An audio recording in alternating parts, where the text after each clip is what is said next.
जितने भी पीएफआई के लोगों को गिरफ्तार किया गया या उन पे केसेस बनाए गए, उनमें से कितने केसेस के अंदर उन्हें कन्विक्शन हुआ, क्या सबूत अदालत में पेश किए गए। तमाम बातें कही गई कि वो टेरर फंडिंग में इन्वॉल्व हैं और वो तमाम आतंकी गतिविधियों में इन्वॉल्व हैं वगैरह वगैरह, मगर कहीं पर भी ऐसा कोई पक्का सबूत जो अदालत में जिस पर चर्चा हो गई हो या किसी को कन्विक्ट किया गया हो, मुझे देखने में नहीं आया। पीएफआई के साथ पिछले एक हफ्ते भर से देखने को आ रही है, जो कर्नाटक में ऑपरेशन ऑक्टोपस करके चलाया गया और जिसमें सैकड़ों लोगों की गिरफ्तारियां पूरे देश में अलग अलग राज्यों में की गई हैं।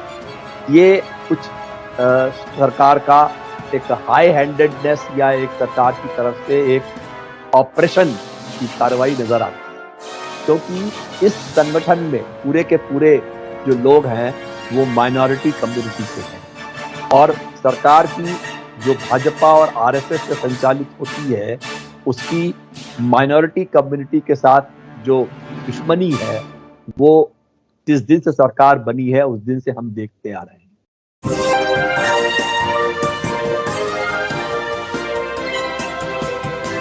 पल पल न्यूज से मैं हूं आपके साथ नदीम अकरम। बीते कुछ दिनों से लगातार जो है हम लोग टीवी चैनल में ये देख रहे हैं कि देश के लिए बड़ा खतरा, खूंखार आतंकी जो हैं वो गिरफ्तार कर लिए गए हैं। हालांकि उनके बैकग्राउंड को जब जमीनी हकीकत पर जाकर के लोग पड़ताल करते हैं तो उसकी तस्वीर कुछ और आ रही है। आपने गिरफ्तारी की, गिरफ्तारी के तमाम सबूत सामने आना बाकी है, अदालत का फैसला आना बाकी है, पर माय लॉर्ड बन करके खुद ही गोदी मीडिया के एंकर फैसला सुनाते हुए दिखाई दे रही हैं। पीएफआई को लेकर के देश में किस तरीके की उथल पुथल मचाने की कोशिश की जा रही है, इसी पर हमसे बात करने के लिए रवि श्रीवास्तव सर मौजूद हैं महाराष्ट्र से। सर, किस तरीके से देखते हैं कि 5 पीएफआई के साथ साथ 8 मुस्लिम तंजीमों को बैन कर दिया गया, ये बताते हुए कि देश के लिए बहुत बड़ा खतरा थे, देश के प्रधानमंत्री जी के खिलाफ ये साजिशें रच रहे थे। कैसे देखते हैं इन आरोपों को जो लगाए जा रहे हैं? नदीम, पहला तो मैं आपसे ये बताऊं कि मैं किसी भी संगठन जो देश में आतंक फैलाता हो या आतंक का समर्थन करता हो, मैं उसके साथ में नहीं हूं।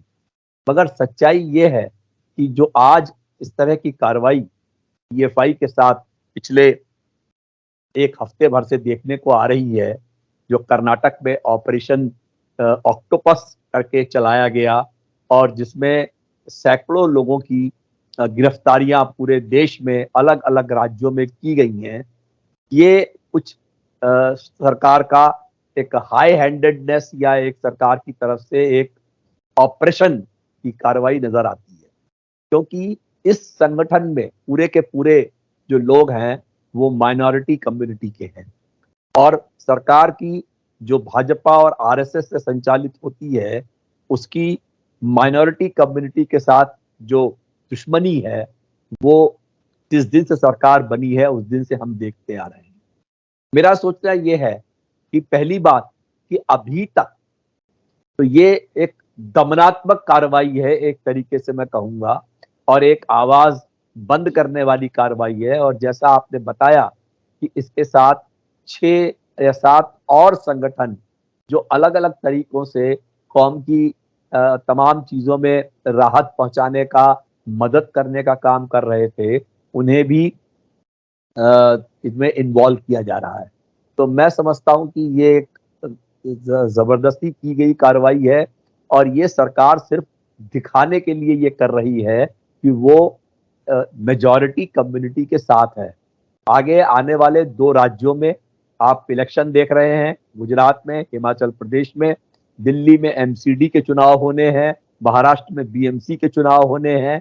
इन सब चीजों को मद्देनजर रखते हुए ये एक मेजॉरिटी कम्युनिटी का जो वोट बैंक है उसको कंसोलिडेट करने के लिए ये हरकत की जा रही है जी। क्योंकि रवि सर, लगातार जो है छापेमारी पर भी सवाल उठ रहे हैं कि एनआईए, ईडी, एटीएस, सीबीआई और खुद राज्य पुलिस जो है वो लगा दी गई है। रात के अंधेरे में 3 बजे के आसपास किसी के भी घर पर जा रही हैं, उन्हें उठा ले रही हैं और फिर गिरफ्तारी के तुरंत बाद, चाहे आप 3 बजे गिरफ्तारी दिखा रहे हो, चाहे 4 बजे दिखा रहे हो, गिरफ्तारी के खुद 5-10 मिनट बाद जो है मीडिया में हल्ला है कि संदिग्ध आतंकी गिरफ्तार कर लिए गए। ये हथियार चलाने की ट्रेनिंग दे रहे थे, इनके पास से हथियारों का जखीरा मिला है। पर ईडी या एनआईए जो भी छापेमारी कर रही है, अभी तक हथियारों की कोई तस्वीर सामने नहीं आई है। आप छापेमारी को किस तरीके से देखते हैं फिर? निश्चित रूप से नदीम, ये छापेमारी जो है वो सिर्फ हैरेस करने के लिए है, लोगों को जेल में डालने के लिए है। जैसा मैंने अभी अभी आपसे कहा कि कहीं पर भी कोई पुख्ता सबूत इस तरीके के नहीं दिखाए गए हैं कि किसी ने कोई ट्रेनिंग दे रहा हो या कोई हथियार बरामद हुए हो या किसी से कैश रुपए बरामद हुए हो या कोई मनी ट्रेल सामने आई हो कि इस आदमी ने इसको ये पैसे दिए हैं। ऐसी कोई चीज अभी तक सामने नहीं आई।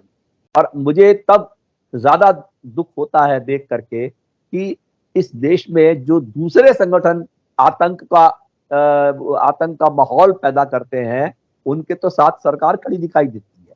मुझे आज भी याद है बिहार के अंदर जो एक सुपरिटेंडेंट पुलिस ने कहा था कि आरएसएस और पीएफआई ये दोनों एक ही तरीके के काम करने वाले लोग हैं, मगर सरकार को आरएसएस की गतिविधियों में कुछ नजर नहीं आता, चाहे वो मालेगांव ब्लास्ट हो, चाहे वो और तमाम गतिविधियां हो। और कैसे आएगा जब जो लोग उसमें इन्वॉल्व थे वो आज देश की संसद में बैठे हुए हैं। तो किस तरह का माहौल पैदा किया जा रहा है, किस तरह से प्रताड़ित करने के लिए एक माइनॉरिटी कम्युनिटी को जो इस तरह से जगह जगह पर रेड करके और लोगों को, मुझे दिल्ली से कुछ लोगों के फोन भी आए हैं, खबर आई है कि वो कह रहे हैं कि हमारे घरों के बाहर लोग सादी वर्दी में घूम रहे हैं।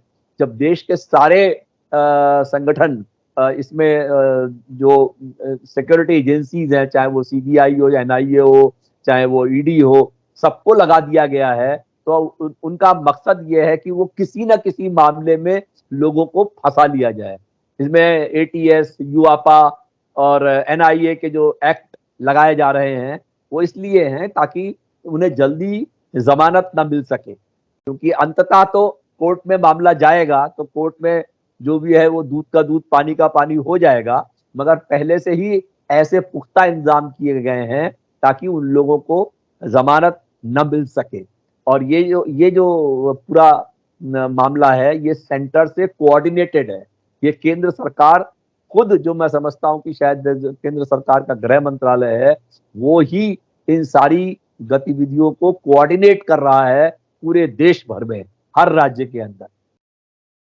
जी, इसी के साथ साथ सर, आज जैसे ही ये बैन करने की खबर आई, कांग्रेस के सांसद ने ये कहा कि पीएफआई के साथ साथ आरएसएस को भी बैन करना चाहिए।